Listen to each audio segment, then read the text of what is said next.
Good morning, friends. I'm doing something a little bit different today. I want to share a message with you on my first missionary journey. Now, I spent many years trying to take the first step, but it all began back in 1960. I was attending it was kind of a youth conference that we used to go to once a month. It was sort of like Youth for Christ for college age people.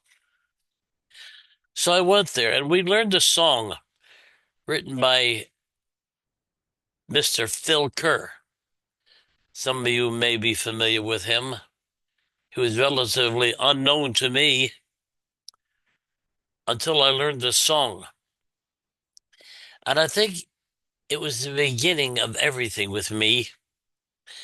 And I want to try to sing it for you. And I hope you'll pardon the bad singing, but I want to share this message with you because I've been singing it all week long. It goes something like this. Are you willing to be willing to go anywhere with Jesus? Anywhere he wants to send me, I will go. He says, go to all the world, but that could be the man next door, the drugstore on the corner, or some far and distant shore. He just wants you to be willing. When he says, whom shall I send? Will you answer and say, here am I, send me? At home or school or office, to the lost sheep everywhere, I am willing to be willing, send me there. So I learned that song and it went deep into my heart. And it became a prayer of mine. Every time I went to this youth conference, they sang that song, and I remember it just recently from years ago. But it all began and got me thinking about how does God want to use my life? I was going to college at the time, and it looked like quite a hopeless matter because it seemed like it would be forever before I get to go to a Bible school or a Bible institute to learn to preach the word of God to people. So while I was there, God opened up other doors for me. I heard about my school of Prairie Bible Institute, and I was able to leave college and go there. And while I was in California, one of the missionaries in the Southern Baptist talked about the island of Taiwan. And he says, it's really strange because we do not have very many missionaries there. So I said to the Lord, Lord, if you want me to go to Taiwan, I'll go and I'll prepare myself to do it. So with that, I didn't have any specific goal, but with that, I went to Bible school to prepare myself to go out as a missionary. I went through missionary candidate school and missionary internship. And at the end of all of that, there's a mission station said to me, Henry, we don't advise that you go to Taiwan as a missionary. You are going to a country that is the hardest language in the world to understand. And we're afraid that you may go there and learn the language, but you never may be able to preach like you like to do in that language. He said, we had a missionary from Korea that faced that same situation. And later on, we sent him to an English speaking church, and his ministry really flourished. So I took that as a counsel from the Lord that maybe this wasn't the direction I was supposed to go. So I pastored 3 churches since then. I often wondered if I may have missed my call to go as a missionary. I tried, and those doors were closed. But just a few days ago, as I was meditating on the scriptures, God spoke to me, and He says to me, in my mind, I was thinking these thoughts. Henry, you have lived in this area for 30 years, and you don't even know the names of the people who are your neighbors. There are 17 homes in the area where I live. And friends, it was shameful to me that I lived here all these years and I only know the names of 2 or 3 people on my block. So I prayed. I said, Lord,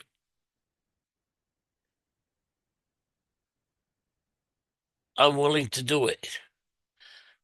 I'm willing to go to talk to all my neighbors, just knock on the doors, find out what their names are, tell them who I am, and start there.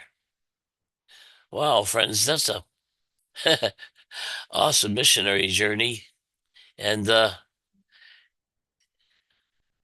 yesterday I've written a book called Discovering the Secret of Happy Life. And that little book has received a lot of recognition. I've given a lot of them away and people like them. So I said, well, I have an audience or I have a mission field to begin working in. And I have a message, I have a book I can give to these people on how to have a happy life. Wow. I have, you see, I was thinking about Peter and John. You remember on the day of after the day of Pentecost, they went up into the temple, chapter 3 of Acts, and they saw a lame man begging. And they said to him, silver and gold have we none, but what we have we give unto you. In the name of Jesus, rise up and walk. You see, God took what they had. It may not have been much, but they said, such as I have, I give to you. Then I thought of some messages I preached before that when God said to Moses, what is that in your hands? All he had was a stick. A stick. That's all he had. What's God going to do with a stick? God says, throw it down on the ground and see. And it turned to a serpent. And God showed Moses not what he had, but what God could do through a willing servant. So we know the story of Moses. God said, what's in your hand? And God says to me, what's in your hand? What do you have to share that will be a blessing to someone? So I said, well, I looked at my library and I had 4 books. So I'm about to order 10 more. So yesterday I started my first missionary experience. And friends, it was scary. I didn't know what it was going to hold. I didn't know how the people were going to respond. But I had in my mind what I wanted to say. I told them, my name is Henry. I lived here for 30 years, and I don't even know the names of the people on my street. So I decided I would do something about it. And while I'm doing so, I'd like to give you a copy of a book I wrote on finding the secret of a happy life. And so I visited 4 homes yesterday. I had 4 books. That's all I had. I have a whole bunch more I got to visit. But on those 4 homes, I was just amazed at the reception of the people. All the people I visited are living with a partner, but they're not married to them. That's almost consistently on my street, I think. But that's all right. God didn't make that kind of thing as a condition of who's going to hear the message. So I said to them that, and I said, I want you to know I'm going to start praying for everybody in my street. Everybody I talk to, I'm going to pray for them. I'm going to pray that God will keep you safe, that God will keep you healthy. And I should have added, and that God will make you happy. I says, and I don't have to. And what I'm going to do is I come back every once in a while to visit you to let you know I haven't forgotten you. So I went out yesterday. I had only 4 books to pass out, but boy, what a response I had. I visited one family. I think they were a Christian family.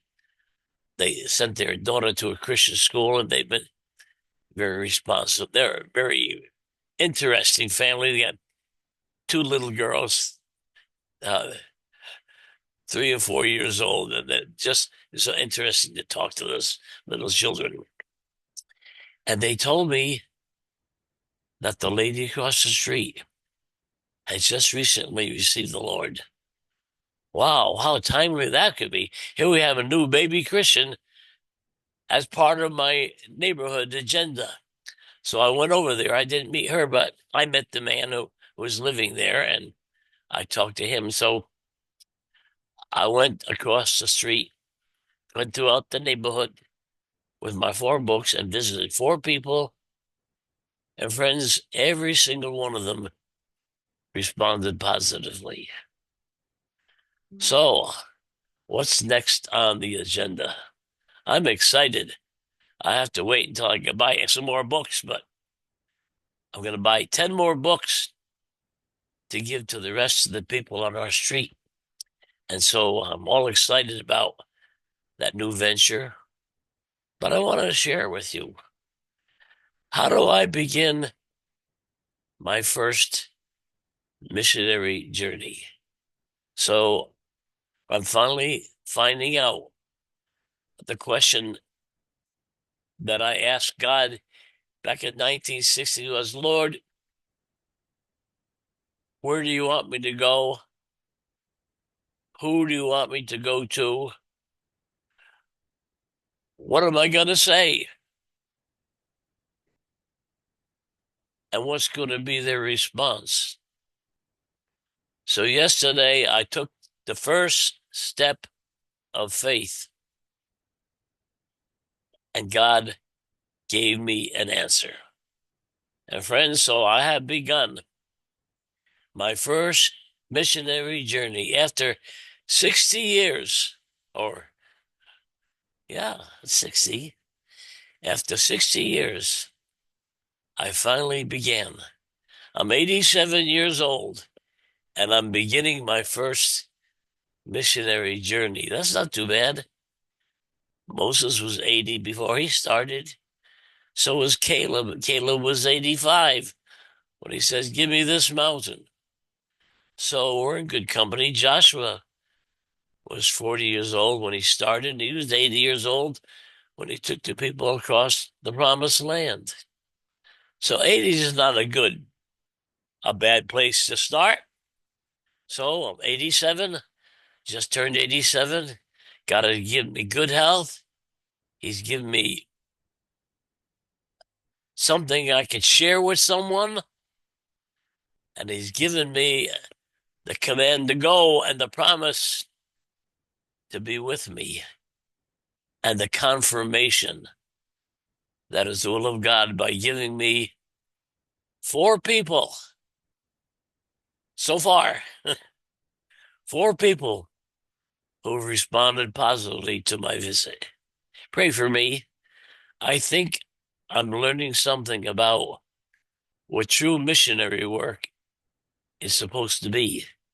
And maybe there's some of you that God is calling to be a missionary. It may not be to a foreign field, but maybe there's some neighbors in your neighborhood that you never met. And maybe you can just do what I did. Just go, introduce yourself, apologize for not having met them sooner, find out who they are, write their names down. So when you see them, you can talk to them and plan to go back and let them know you're praying for them. And maybe you can use my pattern. And if you need some of my books, I'll send some to you. And you can, if you have nothing you want to share, read my books and I'll send them to you free if you want.